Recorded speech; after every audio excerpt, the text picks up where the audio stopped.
Hi dears, welcome back to my channel. അപ്പോൾ എൻ്റെ എല്ലാ കൂട്ടുകാരും സുഖമായിട്ടിരിക്കുന്നു. അപ്പോൾ ഞങ്ങളൊന്ന് അംഗനവാടി വരെ പോകാം കേട്ടോ. ഡൂഡുവിൻ്റെ ഹൈറ്റും വെയിറ്റും നോക്കണം, പിന്നെ അമൃതം പൊടിയും വാങ്ങിക്കണം കേട്ടോ. അപ്പോൾ ബേബിക്കുട്ടനും ക്ലാസ് കഴിഞ്ഞ് ഞങ്ങളോട് വന്നിട്ടുണ്ടായിരുന്നേ.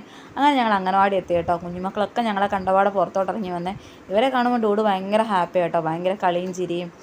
അപ്പോഴത്തേക്കും ടീച്ചർ വെയിറ്റ് നോക്കാനുണ്ടായിരുന്നു കേട്ടോ. അപ്പോൾ വെയിറ്റ് നോക്കാനായിട്ട് എപ്പോൾ ഇതേ കിടത്തിയാൽ അവൻ കരയും കേട്ടോ. അവന് പേടിയാണ്, കാരണം കുഞ്ഞിലേ അവൻ തൊട്ടി കിടക്കാത്തത് കൊണ്ട് തന്നെ അവനതേ കിടത്തുമ്പോൾ ഭയങ്കര പേടിയാണ്. അങ്ങനെ അവനെ അതേ കിടത്തി വെയിറ്റ് നോക്കുവാണ്. കിടത്തിയപ്പോൾ തൊട്ട് ഭയങ്കര കരച്ചിലായിരുന്നു കേട്ടോ. അങ്ങനെ ഡൂഡ് നിർത്താതെ കരഞ്ഞുകൊണ്ടിരിക്കുകയാണ്. അങ്ങനെ ഞങ്ങൾ അമൃതം പൊടിയൊക്കെ മേടിച്ച് പുറത്തിറങ്ങിയപ്പോൾ അവിടെ ചെമ്പരത്തി ഉണ്ട് കേട്ടോ. അപ്പോൾ ഞങ്ങൾ അവിടെ നിന്ന് കുറച്ച് ചെമ്പരത്തിയിലൊക്കെ പറിക്കുവാണെങ്കിൽ തലയെ കുറച്ച് താളിയൊക്കെ തേക്കാന്നോർത്ത് അങ്ങനെ അവിടുന്ന് സാധനങ്ങളൊക്കെ വാങ്ങിച്ച് പിന്നെ നമ്മൾ തൊട്ടടുത്തൊരു വീട്ടിൽ കയറിയിട്ടുണ്ടായിരുന്നു കേട്ടോ.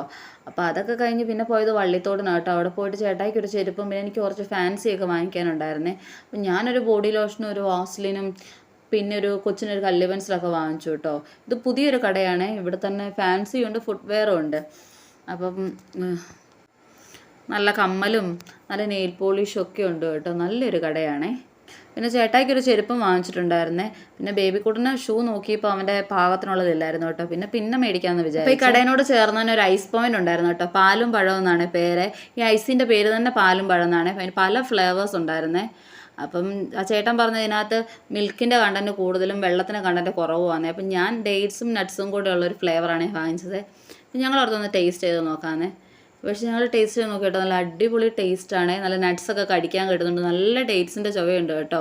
അപ്പോൾ സ്കൂൾ വിട്ടപ്പോഴത്തേക്കും പിള്ളേരെല്ലാം ഐസ് മേടിക്കാനായിട്ട് വരുന്നതാണ്. ഒരുപാട് പിള്ളേർ വന്നിട്ടുണ്ടായിരുന്നു കണ്ടോ. വലിയച്ഛൻ്റെ കൂടെ ഒരു കൊച്ചു വന്ന് ഐസൊക്കെ വാങ്ങിച്ച് നിൽക്കുന്നത്. നമ്മളും പണ്ട് ഇങ്ങനെ അല്ലായിരുന്നോ.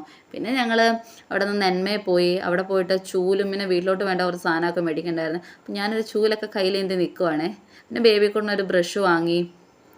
പിന്നെ വീട്ടിലോട്ട് വേണ്ട കുറച്ച് സാധനങ്ങളൊക്കെ വാങ്ങിച്ചിട്ട് ഞങ്ങൾ വേഗം വീട്ടിൽ പോയി കേട്ടോ. കാരണം എമ്മാനും സ്കൂൾ വിട്ട് വരാനായിട്ടുണ്ടായിരുന്നേ. അപ്പോൾ ഉണ്ടല്ലോ, നമ്മുടെ സന്തോഷം നമ്മൾ തന്നെ കണ്ടെത്തണം കേട്ടോ.